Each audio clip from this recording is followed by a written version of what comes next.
Hello students, SV children academy की online classes में आपका स्वागत है।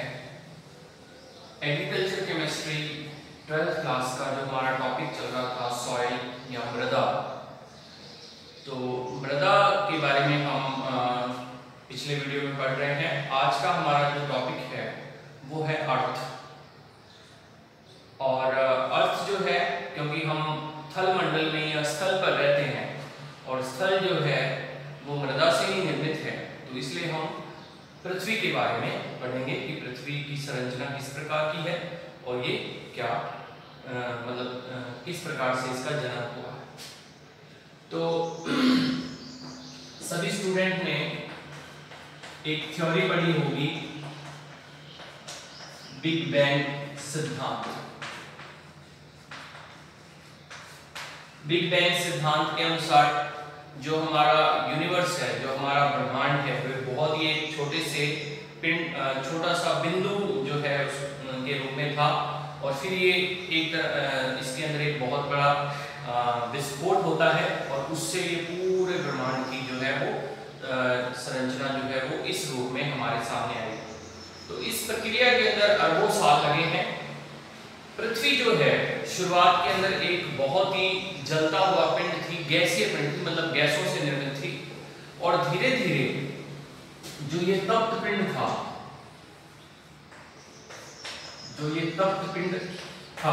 शुरुआत में बिग बैंग के बाद में सूरज जो है वो अलग हुआ, सूर्य में से फिर टूट के पृथ्वी अलग हुई, इस तरीके की एक सिद्धांत है। तो तप्त पिंड जो था वो ठंडा होकर पृथ्वी के रूप में बदला, और आज की जो पृथ्वी है ये अपनी हम कह सकते हैं कि मूल अवस्था के अंदर इस प्रकार से ये पहुंची। और इस प्रक्रिया के अंदर तप्त पिंड से पृथ्वी की मूल अवस्था में आने में अरबों साल लगे, अरबों वर्ष जो है इसके अंदर, इस प्रक्रिया के अंदर लगे हैं। तो हम इसकी संरचना के बारे में पढ़ेंगे कि संरचना जो है वो क्या है। अब देखिए, क्योंकि ब्रह्मांड जो है वो बहुत बड़ा है, अकल्पनीय है, हम कह सकते हैं कि हमारी कल्पना से बाहर है, तो पृथ्वी जो है वो ब्रह्मांड का एक सूक्ष्म भाग है। तो सूक्ष्म भाग नहीं है, वास्तव में पृथ्वी जो है वो ब्रह्मांड का अत्यंत सूक्ष्म भाग है, अत्यंत। आजकल जैसे आप कोरोना वायरस के बारे में हम लोग सुन ही रहे हैं, तो कोरोना वायरस से लोग इतने भयभीत इसलिए हैं क्योंकि वो सूक्ष्म है, उसका पता नहीं लगता। तो जैसे कोरोना वायरस हमें नजर नहीं आ रहा, इतना सूक्ष्म है, बिल्कुल इसी तरीके से पृथ्वी जो है वो ब्रह्मांड में नजर नहीं आती, इतनी सूक्ष्म है, और उस सूक्ष्म पृथ्वी के ऊपर हम लोग रहते हैं। तो आप समझ सकते हैं कि इसका जो पृथ्वी का जो भार है या जो भाग है वो ब्रह्मांड की अपेक्षा कितना सूक्ष्म है। तो ये पृथ्वी के बारे में कुछ बेसिक चीजें हैं। अब देखिए, हमारी जो पृथ्वी है वो हम लोगों ने छोटी क्लासेस में पढ़ा है कि वो 3 अलग अलग चीजों से मिलकर बनी हुई है, जिसके अंदर क्या है, वायुमंडल है, इसके अलावा इसके अंदर क्या है, जलमंडल है, जलमंडल के अलावा पृथ्वी जो है उसमें थलमंडल है। यानी कि ये 3 प्रकार के अलग अलग भाग हैं पृथ्वी के, जिनसे मिलकर पृथ्वी का निर्माण होता है। अब इसमें से हम लोग एक एक को पढ़ेंगे। तो सबसे पहला जो है हमारा वो है वायुमंडल। वायुमंडल की हम बात कर रहे हैं, जैसा कि नाम से ही पता चल रहा है कि वायुमंडल जो है वो वायु से निर्मित या गैसों से निर्मित है। तो देखिए, वायुमंडल जो है जलमंडल और स्थलमंडल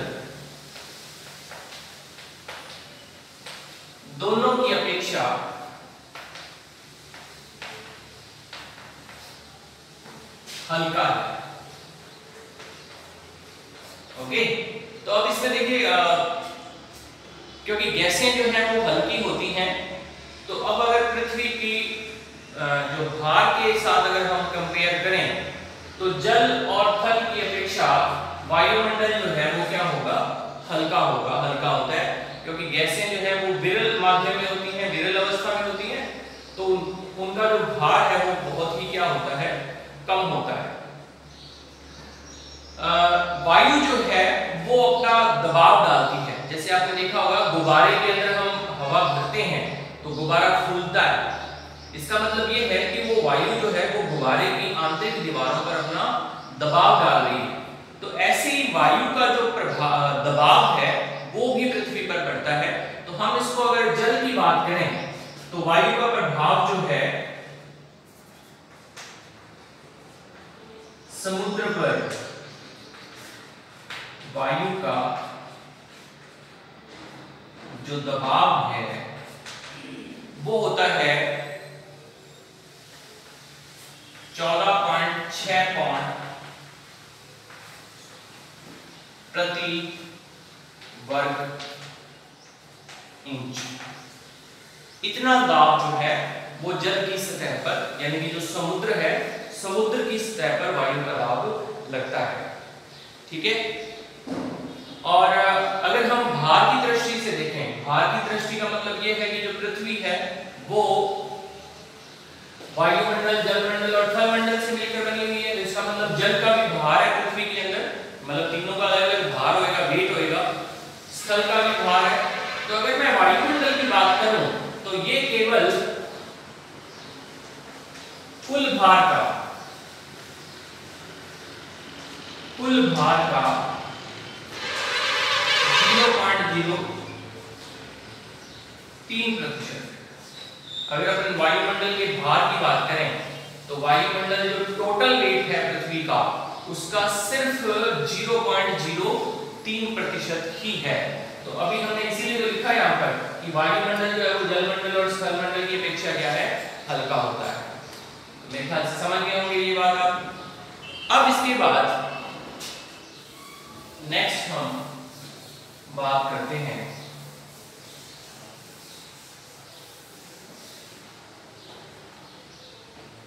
अब देखिए कि अगर हम बात करें गैसों की कि इसके अंदर गैसें कौन कौन सी हैं, गैसें कौन कौन सी हैं।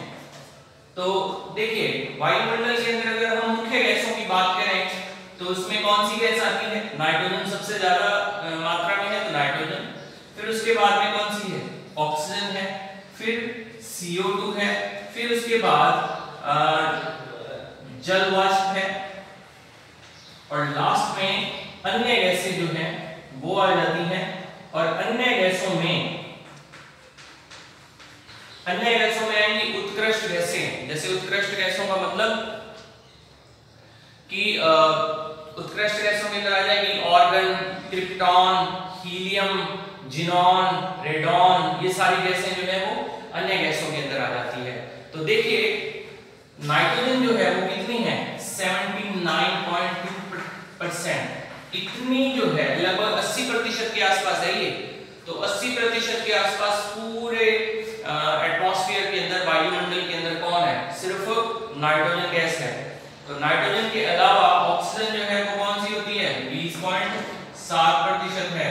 कार्बन डाइऑक्साइड जो है वो कितनी होगी, 0.03%। जल वाष्प जो है, जल वाष्प भी है, इसको गैस के रूप में हमने मानना है कि वाष्प जो है हमारी वायुमंडल के अंदर रहती है, जिसको हम नमी कहते हैं। तो नमी की मात्रा जो है वो है 0.17%, और अन्य गैसें जो हैं वो लगभग इसके अंदर बच जाती हैं 1.33%। तो ये इसका कॉम्बिनेशन है। क्लियर है सबको? ये आपको याद रखना है, इसमें अपने से पूछा जा सकता है। ठीक है, अब देखिए ये तो हुआ वायुमंडल के बारे में। तो वायुमंडल में आपको याद रख लेना है कौन कौन सी गैसें हैं। फिर इसके बाद नेक्स्ट जो है दूसरा आ जाता है वो है जलमंडल। ठीक है, जलमंडल। तो जलमंडल जो है पृथ्वी के भार का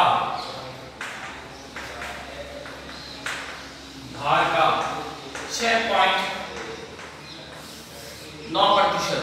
जैसे हमने बात करी थी ना कि जो वायुमंडल है वो टोटल भार का कितना है 0.03%। और ऐसे ही पृथ्वी के भार का अगर बात करें तो जलमंडल जो है वो कितना है 6.9% है, यानी कि टोटल वेट जो है उसका 6.9% जो है वो किसका वेट है, जल का वेट है। अब कईयों के दिमाग में ये क्वेश्चन आ रहा होगा कि सर जल जो है वो 75% पृथ्वी पे फैला हुआ है, 25% जो है वो स्थल है, तो फिर जल का वेट जो है वो ज्यादा होना चाहिए था। तो मैं आपको बता दूं कि जल के अंदर ऑक्सीजन और हाइड्रोजन होती है, तो अगर अपन केमिस्ट्री में वेट के हिसाब से देखें तो इनका वजन जो है वो बाकी तत्वों से कम होता है, तो इसलिए टोटल वेट अगर निकालेंगे तो 6.9% आएगा। ठीक है, ये तो मैंने वेट लिखा है, लेकिन अगर मैं आयतन की बात करूं, आयतन की अगर बात करें तो आयतन जो है वो पृथ्वी आयतन जो है अपन भूमि की बात कर लेते हैं, स्थल का 15 गुना है। ओके, अगर हम वॉल्यूम की बात करें तो जल का वॉल्यूम बहुत ज्यादा है, 15 गुना ज्यादा जल है। और अगर हम बात करें वेट की या भार की तो वो जो है वो 6.9% है। याद रहेगा सबको। फिर इसके बाद अब जलमंडल के अंदर बाकी चीजें अपन वैसे जानते हैं, जनरली महासागर और समुद्र और नदियों के रूप में जल पाया जाता है। ग्लेशियर जो है वहां पर बर्फ जमी हुई है तो वो बर्फ के रूप में जल पाया जाता है। इसके अलावा जो है तालाब हैं, झीलें हैं, तो उनमें जल पाया जाता है। भूमि के अंदर जो है वो जल है, तो वो टोटल जल हमने इसके अंदर हमने जोड़ दिया इसके अंदर। ओके, फिर इसके बाद में बात करते हैं स्थलमंडल की। स्थलमंडल, तो स्थलमंडल की अगर मैं बात करूं तो स्थल का मतलब ही ये है कि ये क्या होगा, ठोस होगा। स्थल जो है वो क्या होगा, ठोस होगा। जल जो है वो द्रव है और वायुमंडल जो है वो क्या है, गैसीय रूप में है। तो स्थलमंडल जो है वो ठोस पिंड होगा। और अगर हम बात करें पृथ्वी के भार का तो ये 93.2% भाग जो है वो अकेला किसका होता है, स्थलमंडल का ही होता है। क्लियर है सबको। तो ये 3 भाग हमने इसके अंदर पढ़े हैं, जलमंडल, स्थलमंडल और वायुमंडल। क्लियर है सबको। अब हम बात करते हैं पृथ्वी के स्थलमंडल। ठीक है, तो ये थोड़ा बड़ा टॉपिक है, हम लोग हाफ टॉपिक आज कर लेते हैं, आधा जो है हम कल कर लेंगे। तो देखिए स्थलमंडल जो है इसकी 2 परतें, दो भागों में हम इसको बांट सकते हैं। पहला बाहरी भाग। बाहरी भाग कौन सा, जिस पर हम रहते हैं, जिस पर जीव जंतु या जितनी भी जैविक क्रियाएं हैं, इस भाग पर वो जो है वो बाहरी सतह है और वो ठोस भी है, तो हम उसको ठोस भागी या ठोस सतह भी कहेंगे। ठीक है। दूसरा कौन सा है, आंतरिक भाग। और आंतरिक भाग जो है, क्योंकि पृथ्वी के अंदर की और जितना जाएंगे उतना ही तापमान क्या होता जाएगा, बढ़ता जाएगा। और तापमान जितना अधिक होगा उतने ही पदार्थ क्या होंगे, पिघली हुई अवस्था में हमें प्राप्त होंगे। तो मतलब ये हुआ कि पृथ्वी का जो सेंटर पॉइंट है वहां की ओर जाएंगे तो पिघली हुई अवस्था में पदार्थ अपने को प्राप्त होते हैं। तो 2 तरीके से इसको बांटा जा सकता है। क्लियर है। अगर हम घनत्व की बात करें, डेंसिटी की, तो घनत्व जो है इन सतहों का, बाहरी भाग जो है उसका टोटल अगर ओवरऑल की बात करें तो 5.5 है, और अगर बाहरी भाग की बात करें तो ये 2.5 से 5 के बीच में होता है जिसका घनत्व जो है। ठीक है। ऊपरी परत जो है ये वाली इसको भूपपड़ी भी कहा जाता है, भूपपड़ी। इंग्लिश में हम बोलेंगे अर्थ क्रस्ट, अर्थ क्रस्ट, ठीक है, तो इसको अर्थ क्रस्ट कहते हैं। इसके अलावा अगर हम मोटाई की बात करें, अर्थ क्रस्ट की, भूपपड़ी की अगर मोटाई की बात करें तो ये लगभग 10 से 20 मील, 10 से 20 मील लंबी या चौड़ी परत होती है, जो कि ऊपरी भाग पर जो है वो स्थल मंडल का निर्माण करती है। अंदर जो है वो धातुएं आ जाती हैं, एलिमेंट्स आ जाते हैं, पिघली हुई अवस्था के अंदर आयरन आ जाता है, गैसें आ जाती हैं, एल्यूमिनियम आ जाता है, वो सारी चीजें पृथ्वी के अंदर की ओर है। बाहरी सतह की अगर बात करें तो ये इस प्रकार से होता है, ठीक है। अब हम नेक्स्ट टॉपिक जो है हमारा, वो हम भूपपड़ी के बारे में पढ़ेंगे, ये क्या होती है, ये हम अगले वीडियो के अंदर इसको पढ़ेंगे। आज से मैं आपको एग्रीकल्चर वालों को रोजाना एक क्वेश्चन पूछूंगा, जिसका जवाब आपको YouTube वीडियो के नीचे कमेंट बॉक्स के अंदर देना है, ठीक है। तो आज का जो हमारा सवाल है, अभी आज हमने वायुमंडल के बारे में पढ़ा है, वायुमंडल, तो आपको ये बताना है कि ब्रह्मांड में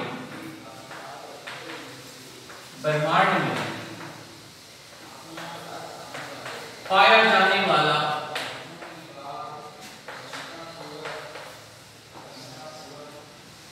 ब्रह्मांड में